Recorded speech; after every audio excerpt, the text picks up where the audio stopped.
एक दूसरे का समर्पण हो। गृहस्थ को अगर शुद्ध बनाना है, आनंदमय बनाना है तो समर्पण होना चाहिए, एक दूसरे का समर्पण हो। कमियां नहीं देखनी चाहिए, जो है अपने प्रारब्ध को मानो। अगर कमी है तो अपना प्रारब्ध मानो कि भैया मेरे प्रारब्ध में ऐसा ही है, इसलिए कमियां हैं।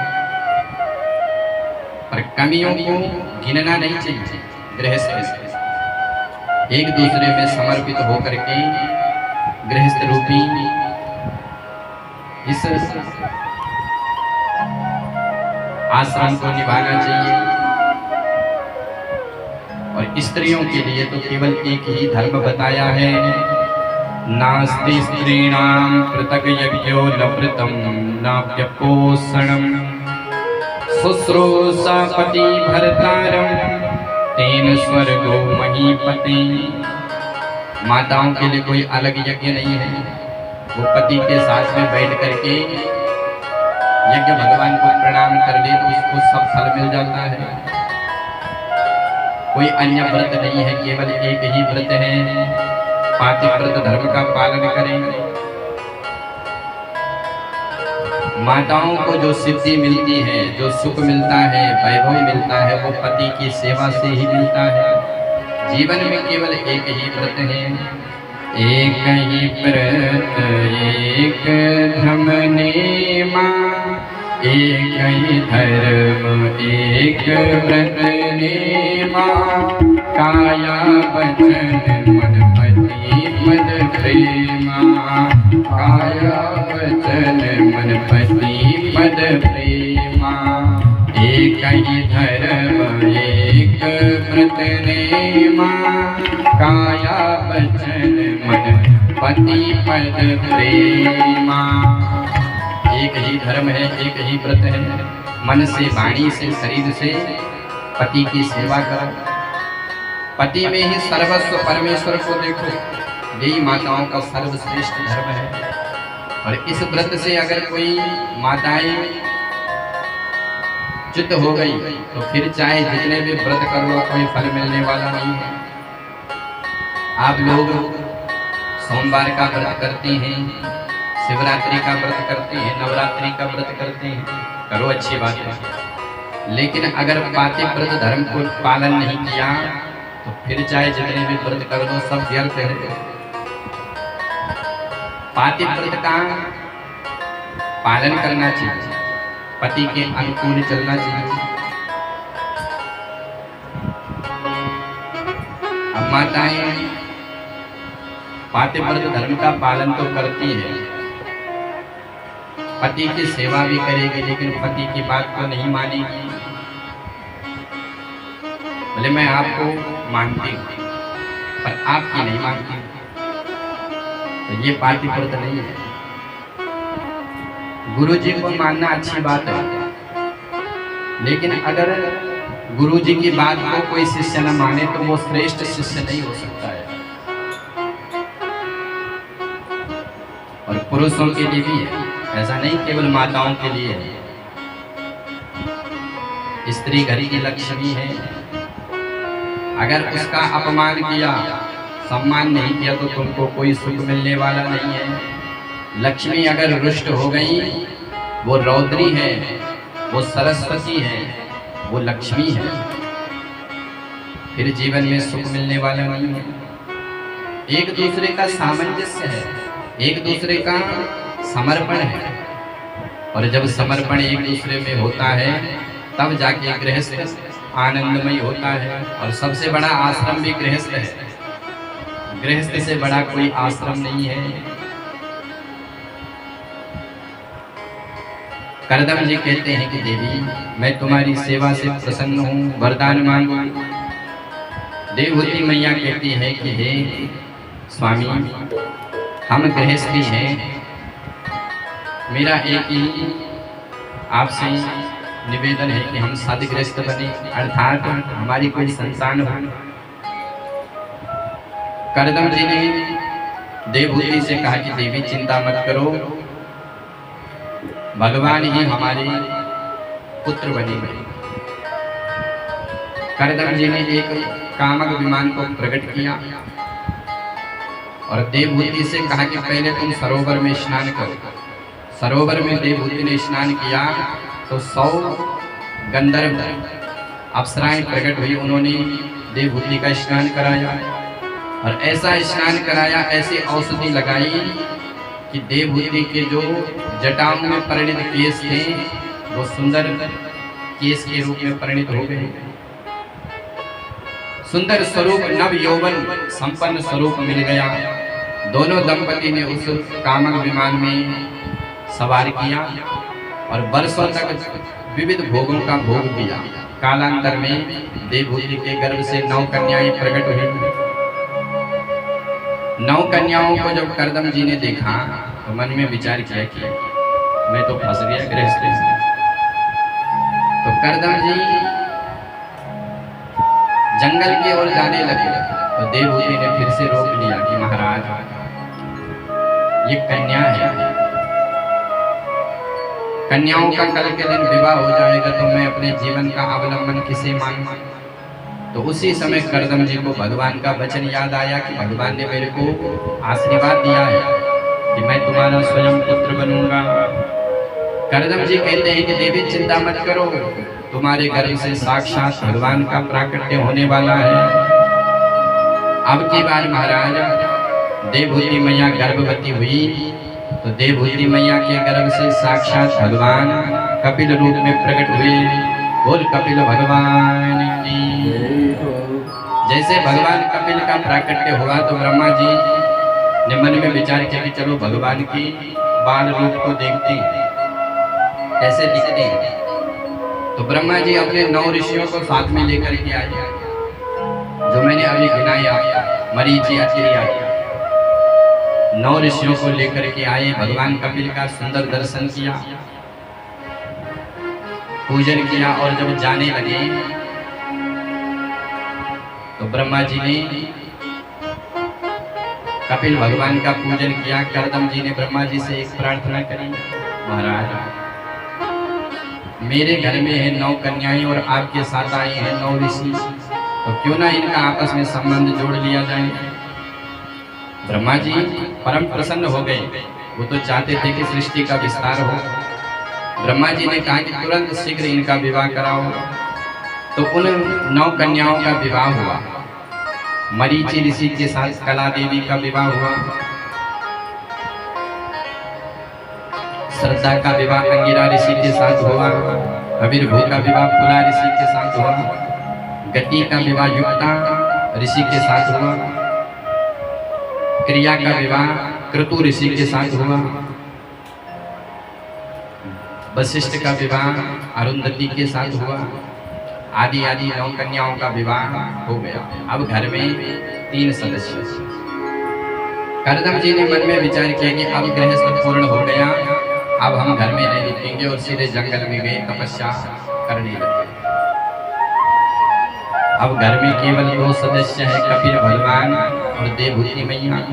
कपिल भगवान को ध्यान मग्न बैठते हैं। आज देवहूति मैया सवेरे सवेरे कपिल भगवान के पास आई। कपिल भगवान ने मैया का दिव्य स्वागत किया। देवहूति मैया कहती है कि बेटा, मैंने जीवन में अनंत सुखों का भोग किया है, शायद कोई ऐसा सुख न हो जिसका मैंने भोग न किया हो। कामक विमान में मैंने हजारों वर्षों तक विषयों का भोग किया। बाल्यकाल में मैं राजकुमारी के समान पली, पर मैं देख रही हूँ कि मेरे जीवन की जो तृष्णा है, मुझे ऐसा लगता है कि कुछ कमी अभी भी है। कमियों की तृप्ति नहीं हो रही है। मुझे ऐसा लगता है कि अभी भी कुछ छूट रहा है, अभी भी परिपूर्णता नहीं है। देवहूति मैया कहती है, निर्विघ्नानितरा घूमन असद इंद्रियार्थर्षणा येन संभाव्यमानेन प्रपानंदम तम प्रभो। हे पुत्र, मेरी जो ये इंद्रियां हैं ये तृप्ति नहीं होती है। मैं इन इंद्रियों को कितना भी भोग दूं, ऐसा लगता है कि अभी भी परिपूर्णता नहीं है।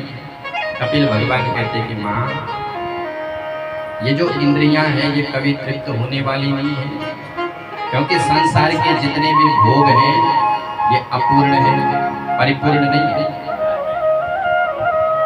इन भोगों को भोगोगे तो इनमें पूर्णता नहीं आएगी।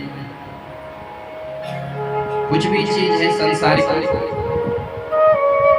तृप्ति कभी होने वाली नहीं। उस समय तृप्ति होगी और फिर उसके बाद वैसी स्थिति बन गई। उदाहरण से समझे, मानो आपको रसगुल्ला बहुत पसंद है, बहुत अच्छा लगता है, तो आपने जो है रसगुल्ला खाया। अब आपको पसंद है तो आपने 4-5 खा लिया। अब उसके बाद आपका मन भर गया। फिर किसी ने कहा कि भैया एक मेरी तरफ से खा लो, तो प्रेम में खा लिया। वो कहता कि एक और खा लो, तो अब आपका मन भर गया। अब आपका मन नहीं कर रहा खाने का, बिल्कुल मन नहीं। तो किसी ने आपको जबरदस्ती खिला लिया, तो वो जबरदस्ती नाक बंद करके आपने खा लिया। और अगर अब कोई आपसे कहे कि रसगुल्ला खाओ, तो बमन हो जाएगा, वो बाहर आ जाएगा, क्योंकि अब आपका मन बिल्कुल भर गया। और फिर 2 दिन बाद फिर मन करता है कि रसगुल्ला मिल जाए। बस संसार के जितने भी भोग हैं बस ऐसे ही हैं, जितने भी भोग हैं। तो माँ, ये संसार के जितने भी भोग हैं ये अपूर्ण है, और जब तक ये इंद्रियां पूर्ण परमात्मा से नहीं जुड़ी तब तक इनकी तृप्ति होने वाली नहीं है, क्योंकि भगवान पूर्ण है। पूर्णमदः पूर्णमिदं पूर्णात् पूर्णमुदच्यते पूर्णस्य पूर्णमादाय पूर्णमेवावशिष्यते। जब तक जीव पूर्ण परमात्मा से न जुड़े तब तक उसको तृप्ति होने वाली नहीं है। संसार के जितने भी सुख हैं, संसार के जितने भी वैभव हैं, वो पूर्ण नहीं है। चाहे व्यक्ति के पास कितना भी धन आ जाए, कितना भी सुख आ जाए। रावण के पास क्या कुछ नहीं था, रावण के पास सब कुछ था, लेकिन फिर भी उसका मन अशांत रहता।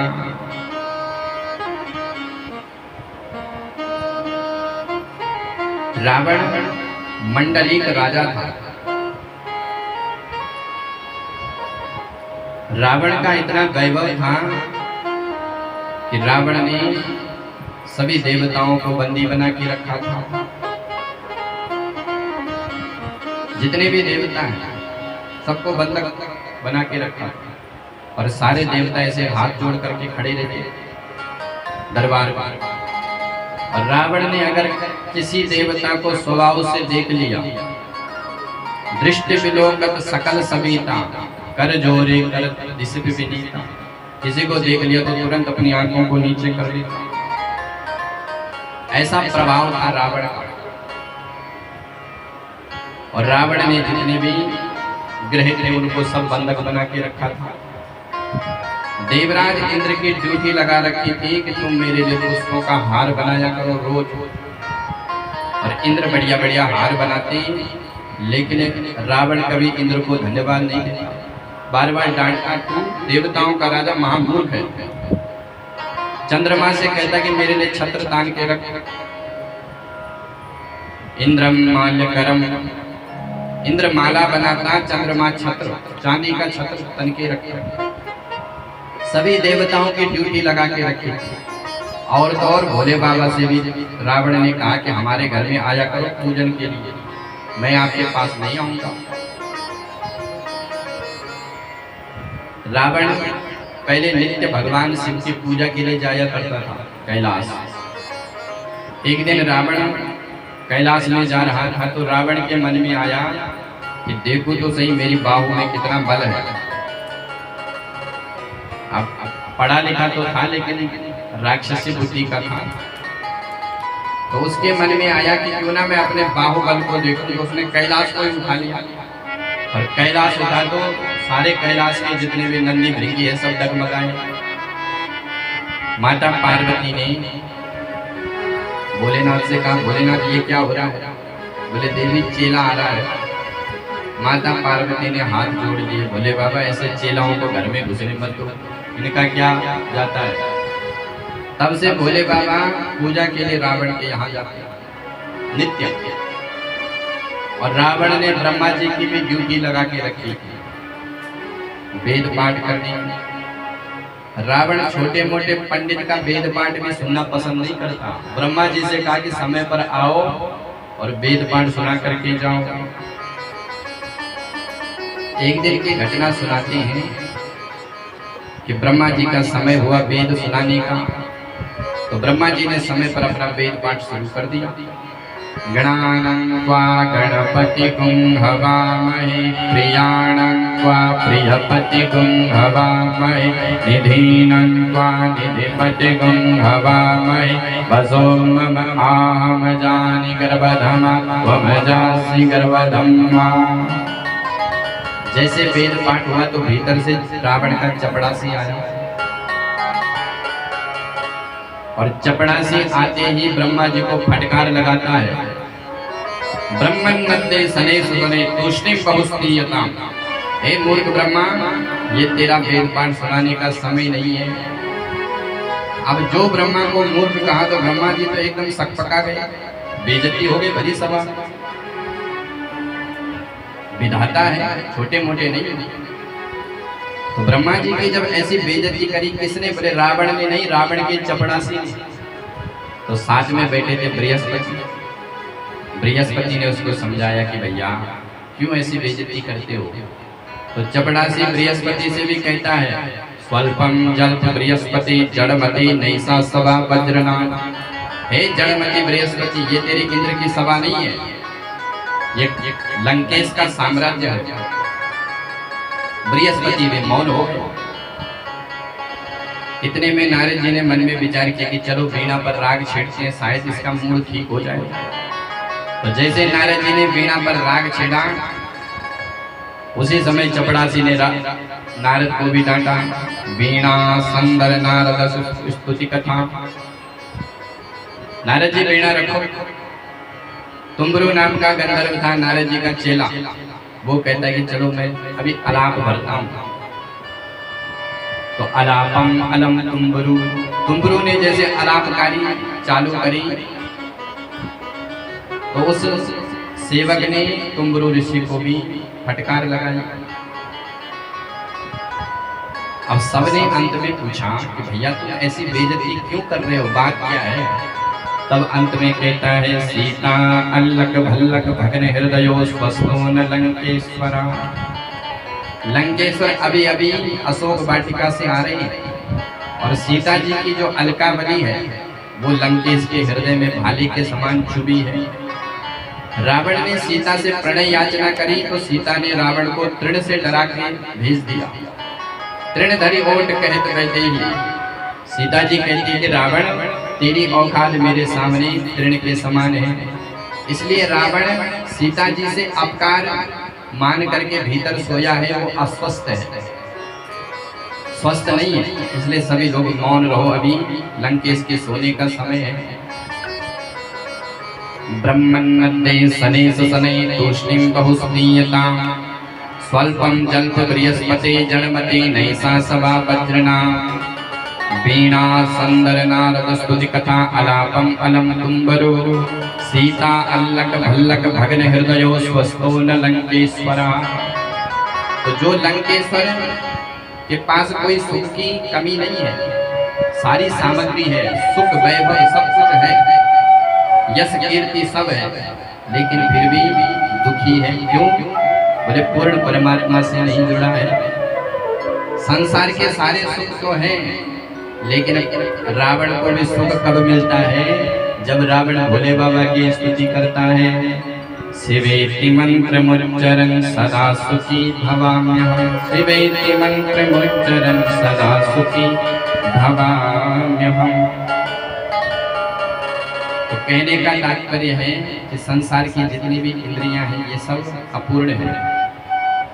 देवहूति मैया कहती है कि बेटा परमात्मा से मन कैसे लगे। भगवान कपिल कहते कि मां, भगवान से मन लगाने का सबसे सरल साधन है संत। संतों का संग करो। बेटा संत किसे कहते हैं, संतों के क्या लक्षण है, क्या परिभाषा है। कपिल भगवान कहते कि मां, मैं संतों के लक्षण गिना देता हूं, तुम उसी से संतों को मान लेना। मां, वेशभूषा के आधार पर संत को संत नहीं मानना चाहिए, क्योंकि वेश बना करके रावण भी गया था साधु वेश में। तो वेशभूषा के आधार पर संत को संत मत मानो। तो क्या करेंगे, बोले उसके लक्षण गिनाए। क्या लक्षण है, तो कपिल भगवान कहते हैं तितिक्षवा कारुणिका सुहृदो सर्वदेहिनां अजात शत्रुवा शान्तः साधवो साधुभूषणम्। संतों का पहला लक्षण है तितिक्षु, वो धैर्यवान होता है। संत शांत होता है। जिसके जीवन में धैर्य है वही संत है। संतों को हर परिस्थिति में समान रहना चाहिए। कहीं पर सम्मान मिल रहा है तो संत को उस सम्मान से रुकना नहीं चाहिए। कहीं पर अपमान हो रहा है तो अपमान को देख करके भागना नहीं चाहिए। सुख में भूलना नहीं चाहिए और दुख में रोना नहीं चाहिए। सुख में भूलो नहीं, दुख में रोवो नहीं। प्राण जाए मगर नाम भूलो नहीं। मुरली वाले को मन से रिझाते चलो। कृष्ण गोविंद गोपाल गाते चलो। जीवन में अगर सुख संपत्ति आ गई तो जो भूल जाए वो संत नहीं है। जो दोनों परिस्थिति में समान रहे, क्योंकि सुख भी भगवान के हैं और दुख भी भगवान के ही है। दुख में व्यक्ति को जीना आता है। अगर जीवन में दुख ना हो, केवल सुख ही सुख हो, तो वो जीवन अधूरा है। दुख भी जरूरी है। जब तक दुख नहीं आता है तब तक सुख का आनंद कैसे भोगोगे।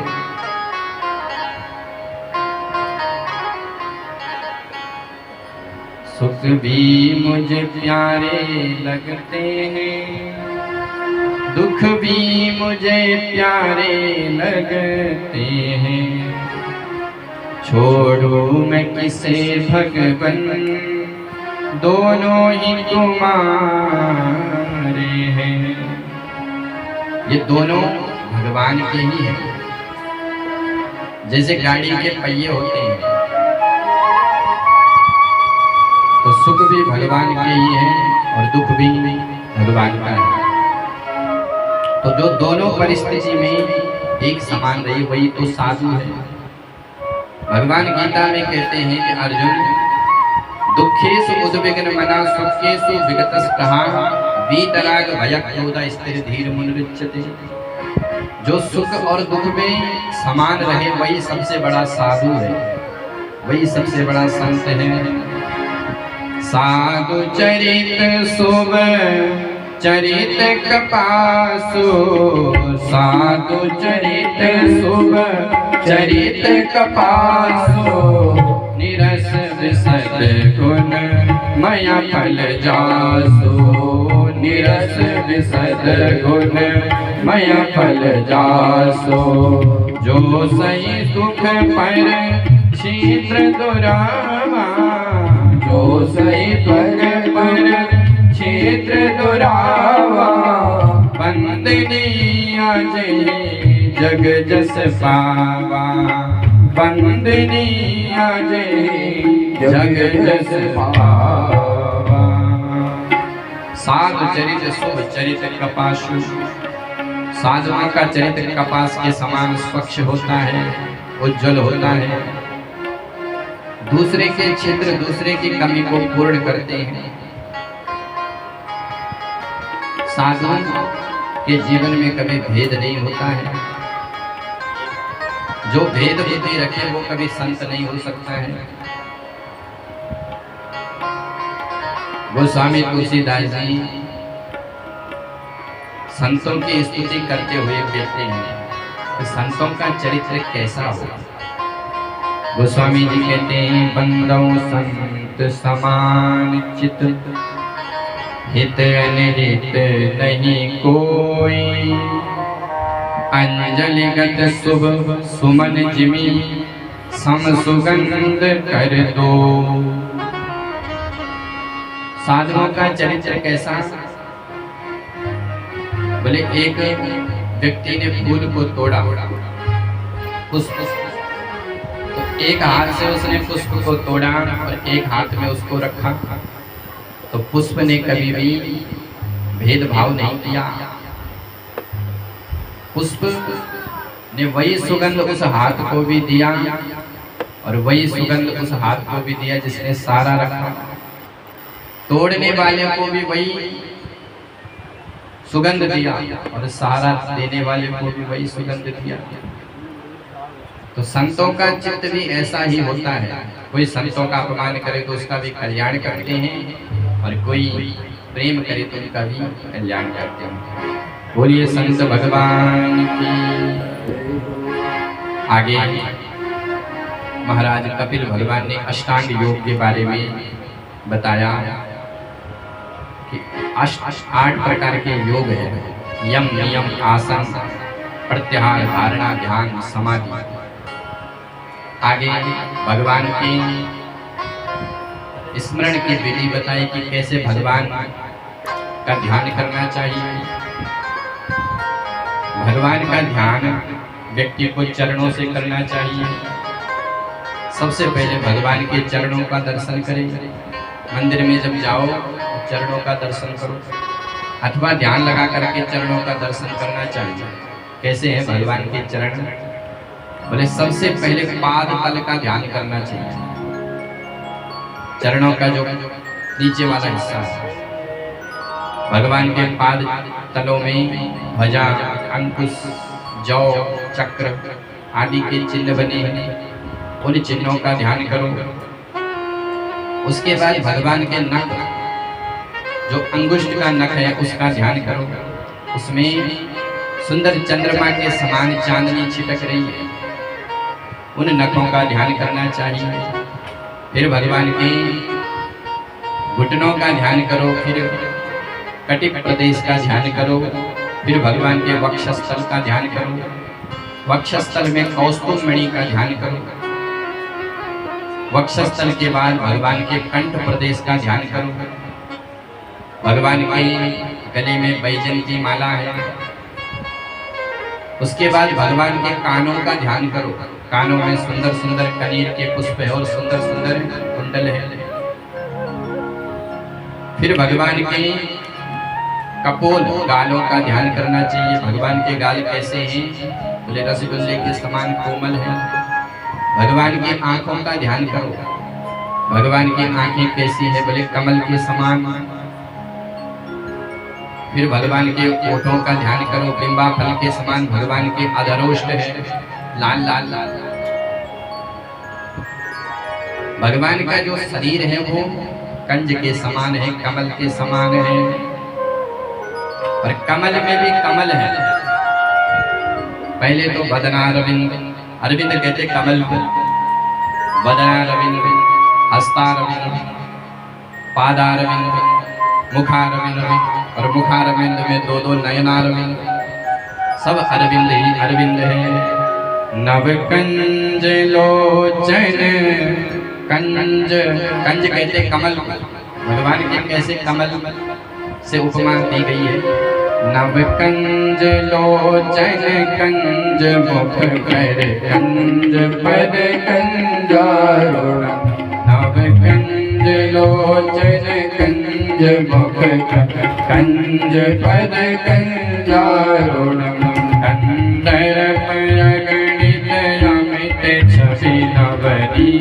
नीरज सुंदरम कंदर्पयगणित अमित छविनाम नीरज सुंदरम श्री रामचंद्र कृपालु भज मन हरण भव भय दारुणम।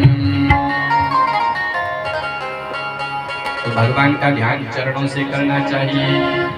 संचितैत भगवतश्चरणारविन्दं वज्राङ्कुशध्वजा सरोरुहलाञ्छनाढ्यम्। चरणों से ध्यान करो अथवा ललाट से ध्यान करो। कस्तूरी तिलकम ललाट पटले वक्षस्थले कौस्तुभम। चरणों से ध्यान करो अथवा ललाट से ध्यान करो। देवभूति मैया कहती है कि प्रभु जीव भगवान के भजन से जो अभिमुख है उनकी क्या गति होती है। तो कपिल भगवान कहते कि माँ जीव भगवत प्रेरणा से पूर्व कर्म के फल से पिता के द्वारा माँ के गर्भ में प्रविष्ट होता है। जब वो 1 महीने का होता है तो 1 मास के पिंड के समान होता है। जब 3 महीने का होता है तो उसमें स्त्री पुरुष के चिन्ह प्रकट होते हैं। 5वें 6ठे महीने में उसको भूख प्यास सताने लगती है। और जब वो 7वें और 8वें महीने में होता है तो उसको ब्रह्म ज्ञान हो जाता है। जब ब्रह्म ज्ञान होता है तो भगवान से प्रार्थना करता है कि हे ठाकुर एक बार मुझे इस गर्भ रूपी नरक से बाहर करो। क्योंकि जो दुख गर्भ में होता है वो कहीं नहीं होता है। गर्भ सम दुखो नास्ति न भूतो न भविष्य। बार बार भगवान से प्रार्थना करता है। भगवान कहते कि मूर्ख बार बार भाती पर जाता है और बार बार मेरे को भूल जाता है। जीव कहता है कि नहीं नहीं सरकार अब की बार मैं आपको नहीं भूलूंगा, आप मेरे को एक मौका दीजिए। भगवान कहते हैं कि बेटा मैंने बार बार तेरे को संकेत देता हूँ। जीव कहता है कि सरकार अब की बार मैं नहीं भूलूंगा। तो जीव जब अति दुखी हो जाते हैं तो भगवान को दया आती है और प्रसूति वायु के वेग से भगवान जो उस जीव को बाहर कर देती है। और जैसे वो बाहर आता है तो रोने लगता है, वाह मैं कौन हूँ, ये कौन है, सब भूल जाता है। जो ज्ञान था सब खत्म। अच्छा, जब कोई यात्रा होती है तो उसमें अपशकुन नहीं होने चाहिए। क्या क्या अपशकुन होते हैं? बोले कोई यात्रा कर रहा है और उस समय कोई रोने लग जाए तो अपशकुन माना जाता है, रोना नहीं चाहिए। यदि किसी ने छींक लिया वो भी अपशकुन माना गया। और यदि किसी ने पूछ लिया कि कहाँ जा रहे हो, ये भी अपशकुन हो गया। पर जीवन रूपी यात्रा में तो 3 अपशकुन होती हैं। बच्चा जन्म होता है तो रोने लगता है, अपशकुन हो गया। माँ को और बच्चे को छींक आने लगती है, दूसरा अपशकुन भी हो गया। लोग पूछते क्या हुआ, बेटा हुई कि बेटी हुई, ये भी अपशकुन हो गया। अब 3 अपशकुनों के साथ आगे बढ़ रहा है। बचपन खेल कूद में गया, जवानी आई, जवानी में विवाह हो गया। और विवाह होने के बाद देवी जी के ऐसे मंत्र कान में पड़े कि सब भजन करना सब भूल गया। जो वादा किया था पेट में वो सब भूल गया। अब उम्र हो जाती है 31, 32। मानो भगवान संकेत कर दे कि बेटा इसका भजन कर ले। लेकिन भजन कहाँ हो, तो धन की तृष्णा में इतना लोलुप हो रखा है कि उसको पता ही नहीं। उम्र हो जाती है महाराज 49। मानो भगवान कहते कि बेटा एक चांस है, घर में रह करके भजन कर ले। और वो कहता है कि मैं भजन ना करूं। उम्र हो जाती 51, 52। मानो भगवान वन के संकेत करते हैं कि बेटा घर में तेरी बस की नहीं है, तू वन में चले जा। पर वो भजन नहीं करता है। अब भगवान घंटी बजाते हैं, संकेत देते हैं। सबसे पहली घंटी क्या, बोले कानों के समीप में बाल सफेद हो जाते हैं, ये पहली घंटी है। ये जो बाल सफेद होते कानों के समीप में, ये यमराज की दूती है। कृतांतस्य दूती यथा चरण मूले, ये यमराज का पहला नोटिस है। जैसे कोर्ट से नोटिस आता है तो एकदम वो नहीं आते, पहले नोटिस भेजते हैं कि भैया तुम्हें नोटिस आया है। तो मानो बाल सफेद संकेत करते हैं कि भैया तू अपने काले कर्मों को बंद कर ले, अब तेरे बाल सफेद हो रहे तो अपने कर्मों को भी सफेद कर ले। उजली करनी करो चतुर जन कर्म न करियो काला, लाख आंख से देख रहा है तुम्हें देखने वाला। मानो भगवान संकेत करते कि भैया बाल सफेद हो गए हैं, अब तू भी सात्विक हो जा, काला कर्म छोड़ दे। लेकिन हम लोग क्या करते हैं, काली मेहंदी डाई लगा लेते हैं पर भजन नहीं करते हैं। महापुरुष जो होते हैं वो प्रकृति के द्वारा उपदेश ग्रहण कर लेते हैं। राजा दशरथ ने एक बार अपने दरबार में दर्पण देखा, शीशा, और जो दर्पण को देखा अपने मुकुट को सीधा कर रहे थे तो श्रवण समीप भय सित केशा, मनहु जरठ मन यस उपदेशा। श्रवण समीप भय सित केशा, मनहु जरठ मन अस उपदेशा। राजा दशरथ ने प्रकृति से उपदेश ग्रहण कर लिया। सफेद बालों को देखा, तुरंत मुकुट को नीचे उतारा, गद्दी छोड़ दी और राम जी को राजा बना दिया। तो जो महापुरुष होते वो प्रकृति के द्वारा उपदेश ग्रहण कर लेते हैं पर हम लोग नहीं करते हैं। फिर दूसरी घंटी बजती है, कानों से सुनना बंद। मानो भगवान कहते हैं कि भैया दूसरे की चुगली बहुत सुन ली है, अब चुगली सुनना बंद करो। और हम क्या करते हैं, ईयर मशीन खरीद के लाते हैं और खूब चुगली सुनते। अच्छा ऐसा हुआ था, अच्छा मैंने सुना फलाने की बेटी ऐसा ऐसा, खूब चुगली करते हैं। फिर तीसरी घंटी बजती है, दांतों से दांत सारे टूट जाते हैं। भगवान की प्रकृति देखो कितनी दिव्य है। जब दूध नहीं थे तब दांत दिए, जब दांत नहीं थे तब दूध दिया, और जब दांत दिया तब अन्न भी दिया। बच्चा जब छोटा होता है तो उसको छोटी छोटी दांतें होती हैं, क्योंकि उसकी जठराग्नि बड़ी नाजुक होती है। तो भगवान छोटे दांत देते, कच्चे दांत। फिर धीरे धीरे वो बड़ा हो जाता है, जठराग्नि प्रबल हो गई तो भगवान कहते कि अब छोटे वाले दांत वापिस कर, बढ़िया पक्के वाले दांत ले ले। अब तो महाराज इन दांतों से चने भी चबा जाए, खूब पाचन हो रहा है। और जब धीरे धीरे जठराग्नि बंद होती है, खाना पचता नहीं है, तो भगवान कहते कि अब दांत वापिस कर, क्योंकि उल्टा सीधा खाएगा बीमार हो जाएगा। तो दांत सारे टूट जाते हैं। भगवान कहते कि अब तू फलाहार कर और मेरा चिंतन कर। तो तीसरी घंटी बजती है, सारे दांत टूट जाते हैं। मानो भगवान कह रहे कि अब फलाहार खाओ, थोड़ा बहुत खाओ और मेरा भजन करो। लेकिन हम लोग क्या करते हैं, नकली बत्ती सी और लगा लेते हैं, नकली दांत खूब चमक रहे हैं। चौथी घंटी बजती है, घुटनों से चलना बंद।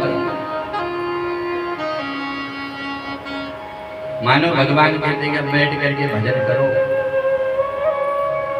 पर हम खूब च्यवनप्राश खाते हैं, खूब बादाम का हलवा खाते हैं, लेकिन भगवान का भजन नहीं करेंगे।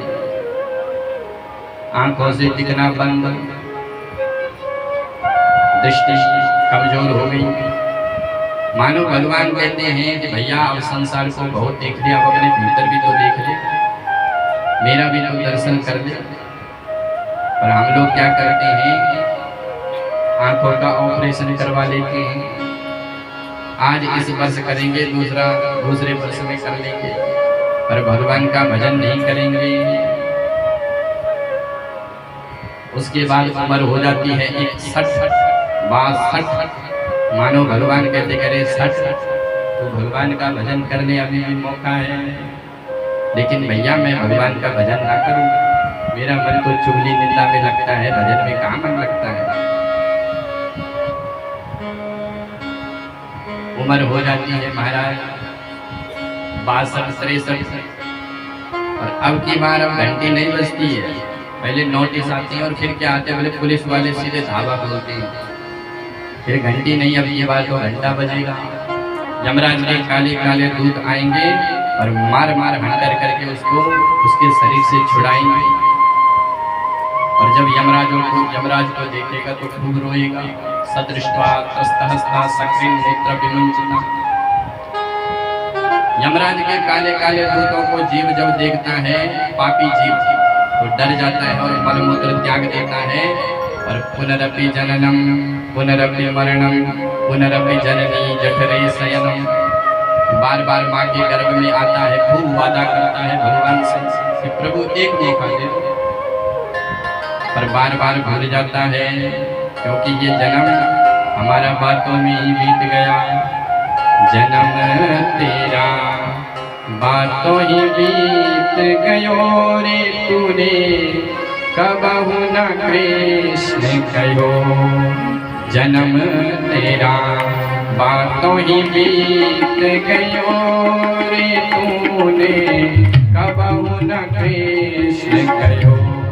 जन्म तेरा बातों बीत गयो रे तूने, कबहु न कृष्ण कहो। जन्म तेरा बातों ही बीत गयो रे तूने, कबहु न कृष्ण कहो। जन्म तेरा बातों बीत गयो रे तूने, कबहु न कृष्ण कहो।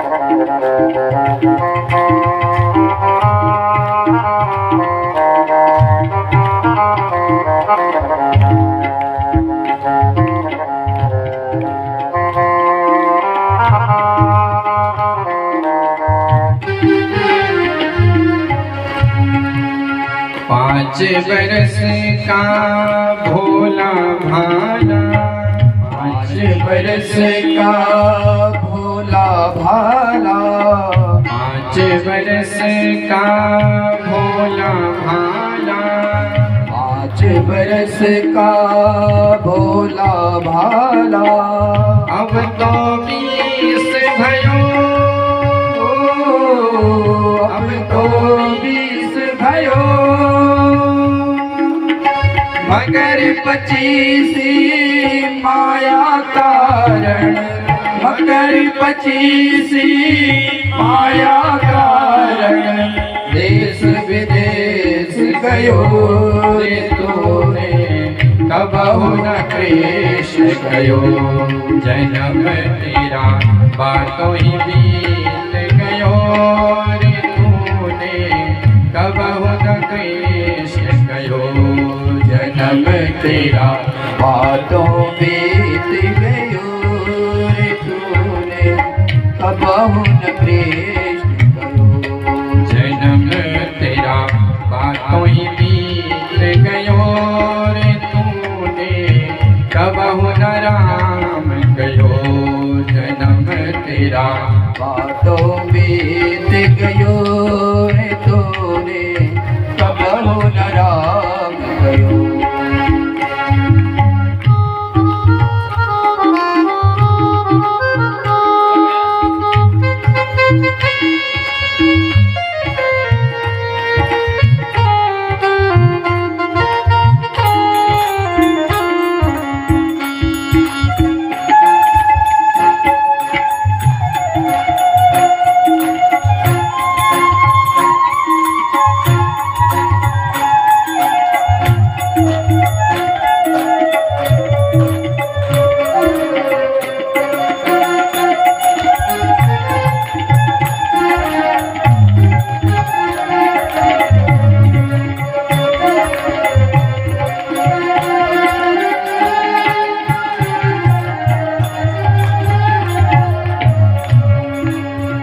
30 बरस की अब मत उपजी, 30 बरस की अब मत उपजी, 30 बरस की अब मत उपजी, 30 बरस की अब मत उपजी। लोग बड़ो नित नयो, लोग बड़ो नित नयो, माया चोरी तूने लाख करोड़ी, ओ माया जोड़ी तूने लाख करोड़ी। अजो न तृप्त भयो मेरा, बातों ही बीत गयो रे तूने, कबहु न कृष्ण कयो जन्म तेरा, बातों ही बीत गयो रे तूने, कबहु न कृष्ण कयो जन्म तेरा, बातों बीत गयो रे तूने, कबहु न कृष्ण कयो जन्म तेरा, बातों बीत गयो रे तूने, कबहु न कृष्ण कयो।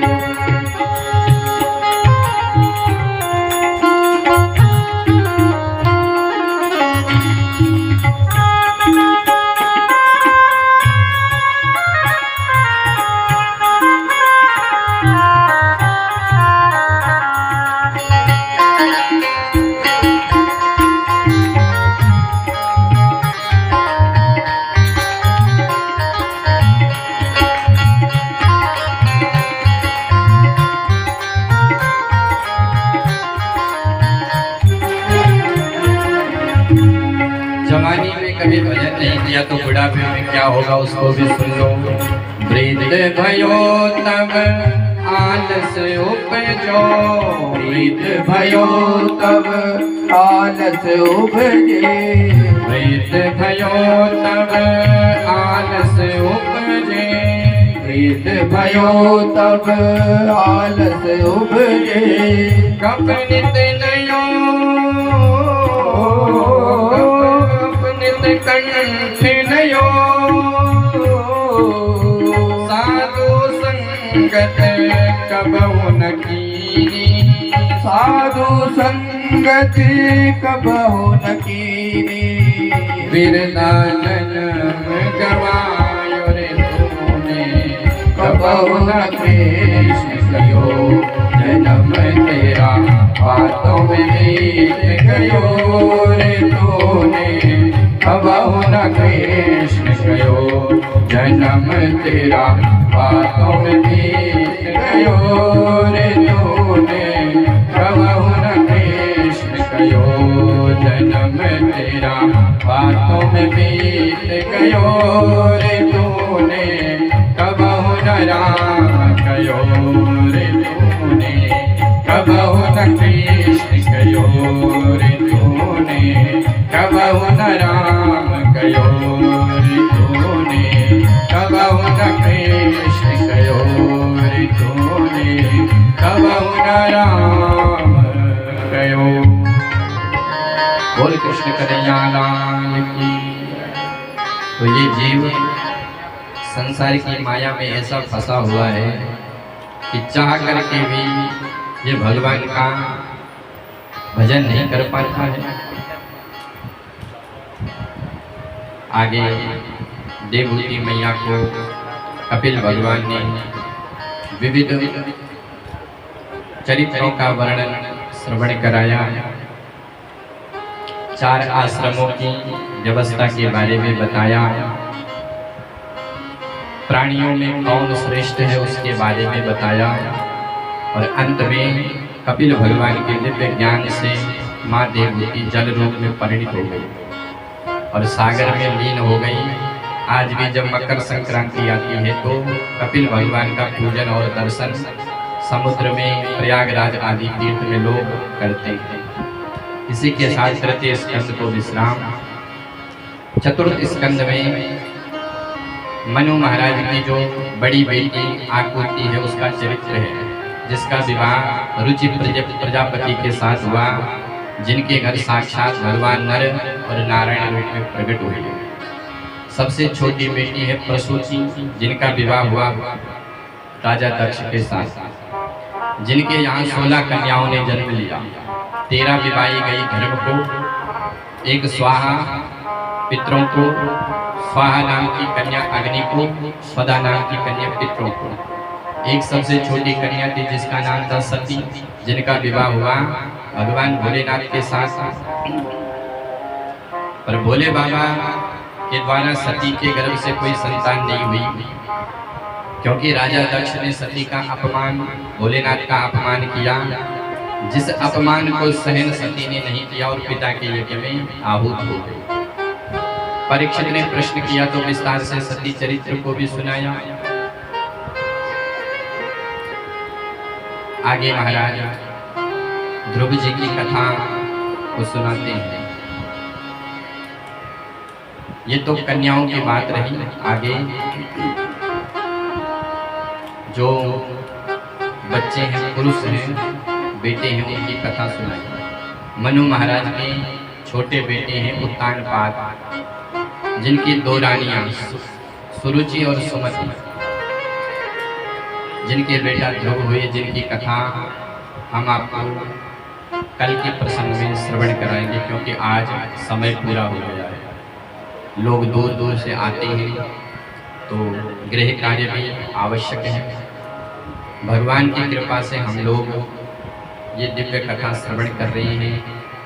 श्रीमान मोहन सिंह गुलेरिया एवं उनकी धर्मपत्नी श्रीमती राधा जी, जो यहाँ पर मुख्य यजमान के रूप में, परीक्षित के रूप में विराजमान हैं, एवं उनके सुपुत्र श्री अरविंद गुलेरिया, उनकी पुत्र वधू श्रीमती श्रेया देवी, एवं उनके बड़े भ्राता श्रीमान मदन लाल गुलेरिया।